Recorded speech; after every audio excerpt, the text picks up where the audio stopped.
Hi, and welcome to Property Insight. My name's Mark Ashworth. I'm Neil Harding.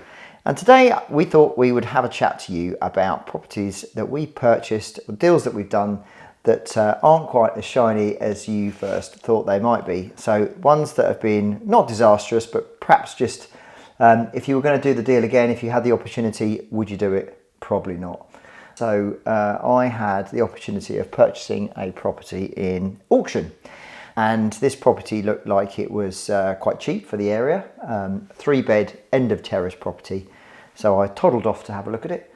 It was in the auction and I tried to offer a pre-auction amount of money, which was rejected. And the vendor wanted to take it to auction anyway. The reason why it was cheap was because it was made out of concrete and not traditional bricks. So what they describe in the trade as non-standard construction, made out of concrete slabs back in the 60s when they were building, or let's say 50s, 60s, where they were building many properties post-war that they wanted to erect quickly. And so there are across the country streets and streets of houses and areas where they're all made out of this pre-reinforced concrete known as PRC. Some are mortgageable, some aren't. In this particular instance, I wasn't quite sure whether it was mortgageable, but it was definitely a refurb, so it needed a complete refurb anyway. And so I did some research on this PRC business, which is fairly vague. There's certain houses that you can mortgage quite easily that have got, if you meet some sort of, what do they call it, remedial works, if you do some remedial works on them, others that aren't. Anyway, nevertheless, it went to auction and I didn't do an awful lot of research until I found out afterwards that it hadn't sold in auction. So then the auctioneers contacted me and said it hasn't sold. Are you still interested in offering what you offered originally? To which I replied, well, if it didn't sell in auction, then I'm probably not going to offer what I offered initially. So I called them back and said that I would be happy to proceed at a slightly lower amount. I think it was in the region of 110,000 if I remember rightly. And the refurb was going to cost about 30k with everything done. And I considered that it might be worth 160, 170. So not a bad deal. And I was intending to buy it, remortgage it and keep it for the long term. I had a big long garden and it was completely overgrown. So there was a lot about it that, it was quite a nice frontage and it was near a school and off the main road. So it was in quite a good area. Anyway, so they accepted the deal and my intention was to purchase for cash and then to refurbish, do all the works and then have it remortgaged. So we bought the property and then whilst that was going through, I started to do a lot of research and due diligence on these concrete houses, thinking that it would be a quite straightforward remedial process. Anyway, to cut a very long story short, it wasn't quite as easy as we first thought. And actually one of the reasons why I bought the property was because it was actually previously owned by a housing association who, by going on to various online tools, I discovered that all the other pre-reinforced concrete properties in the same area, in the same street, were all owned by a housing association. And only a short number of years previous, probably 7 to 10 years, they'd all had EWI put on the properties, which is external wall insulation.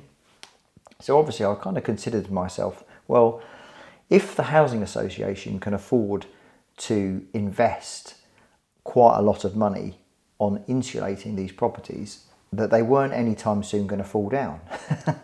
And so therefore I kind of used some logic and kind of thought, well, if they're good enough for the housing association, they're good enough for me. Right.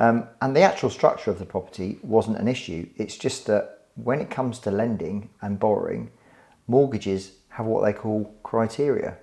And they're boxes on a computer system. And if it doesn't meet the criteria and the boxes aren't ticked on the computer system, it is the age-old thing of computer says no. And so therefore, trying to get any kind of lending at a decent mortgage rate essentially wasn't possible. So there was a couple of options here. It was to either keep and just rent it as normal, or it was to sell. And my intention was to keep and remortgage.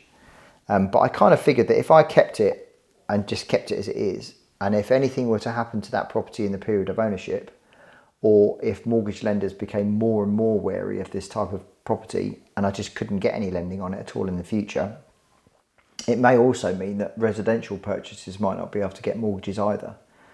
So I just thought, well, okay, do you know what? I'm going to just see whether I can sell it on and flip it on. I spoke to a local agent. In fact, I spoke to 2 local agents. They both said that it would be quite difficult to sell, and it would be more difficult if you were to sell it, try and sell it for a certain amount, and then have to reduce the price. It would become quite difficult to sell, and that they figured that the best option would be to put it back into auction. So brand new, refurbed. It was really beautifully done. New carpets, everything was lovely in there. And so therefore I put it into the auction. Unfortunately, it didn't sell in the auction.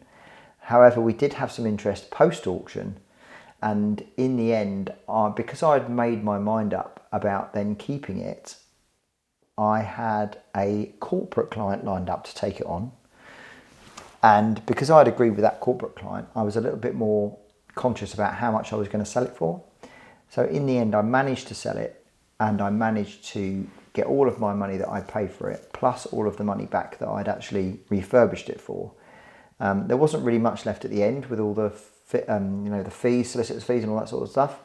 But I didn't make anything on it, so it basically covered the costs. So I'd spent maybe 3 months on doing this project, and it didn't make me any money.